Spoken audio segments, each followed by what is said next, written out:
شونډې مې دله داسې ګلابي کې چې یاد به ساتې. بیا به ووایې چې یاره ماشاءالله د حلال مزدورۍ سم خوند دي.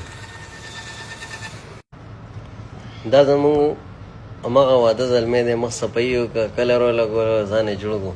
خو ده ووایه چې یاره داسې کار دی، تا خو زه داسې جوړ کړم چې بس ټیکټ کوم او کلي ته باګه کوم. دا غریب راځي، مصروفه وي ډېر زیات، ډېر ورځې پس راځي، چکر لګوي، ځان باندې لږه خرچه کوي.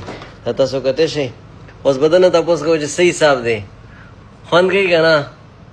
صحیح دی انشاءالله. مطمئن یې؟ مطمئن. رښتیا وې؟ انشاءالله.